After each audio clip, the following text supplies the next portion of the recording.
Just to remind you, in the first episode we showed both binding and wrapping methods and how we took a grass sample as a zero measurement.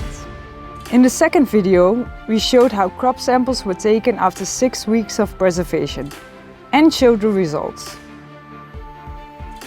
The third video was about the question, can film binding really be cheaper than net binding? In this final episode, Roges, who joins us today, will share the outcomes of the forage analysis after 8 months of storage. And he explains what actually happens during the invisible preservation process behind these layers of film. So Roges, could you tell us a bit more about the results of the analysis of these two types of bales after 8 months of storage? Well, the main and most significant difference we see is with the so-called butyric acid level. After 6 weeks of preservation, this level was exactly the same. So in this net-bound bale and this film-bound bale, there was 1.5 grams per kilogram dry matter product. But after 8 months of storage, the level of that bale, that net-bound bale, went up to 9.2, whereas with this bale, this film-bound bale, it went up till 4.9.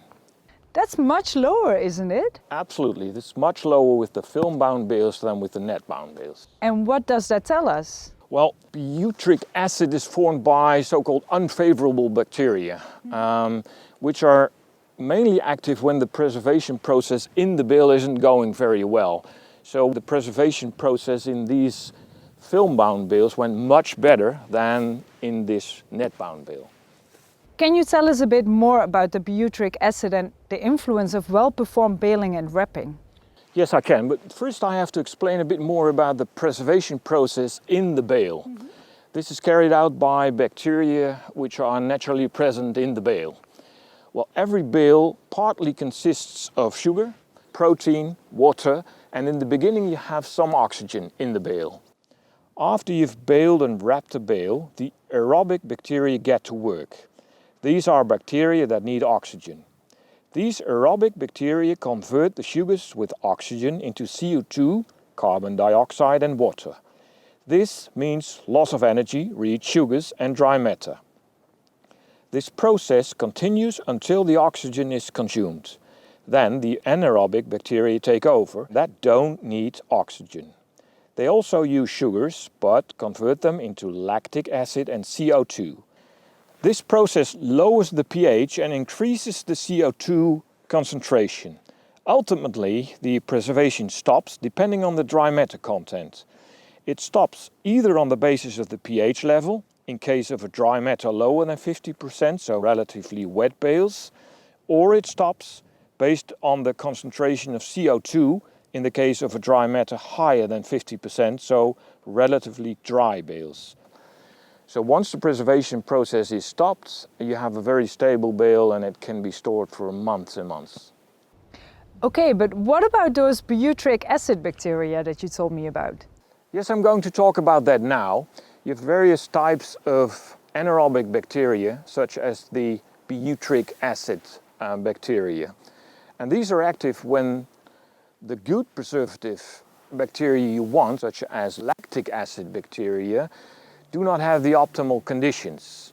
So the higher the butyric acid level in the bale, the worse the preservation process went.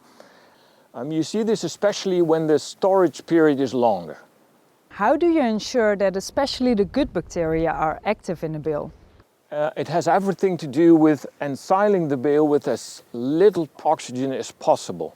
Because the faster the aerobic bacteria consume the oxygen, the sooner the anaerobic bacteria can start their work and the less energy and dry matter it costs. And the result of this test showed that this process went better in the film-bound bales than in the net-bound bales.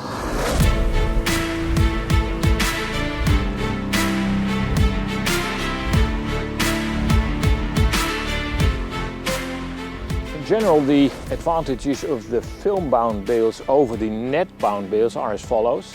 First, more air is being pushed out of this bale. That's because in the bale chamber, you pull an airtight film around the bale.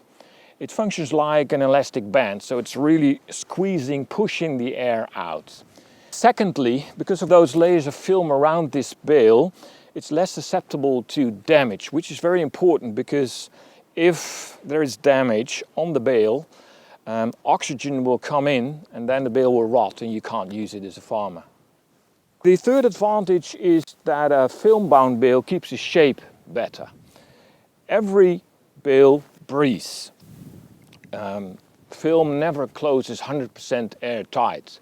But the trick is that to apply the film in such a way that the air inlet is minimal. So these film layers must fit together very well and must move as little as possible. Because when that happens, air can get in and you don't want that. Because a film-bound bale is bound and wrapped very quickly, it deforms less easily than a net-bound bale. Thank you so much, Roges. So the conclusion is clear. This film-bound bale is a better bale for less money. Better because the latest analysis shows that the preservation of this bale went better than the one bound with net. And cheaper because, as we have seen in the third episode, thanks to the IntelliWrap and 3D wrapping methods from KUHN, you use less film. This is what it's all about in the end. Cows who are enjoying their fresh and optimally preserved forage. And that is the basis for sustainable and efficient milk production.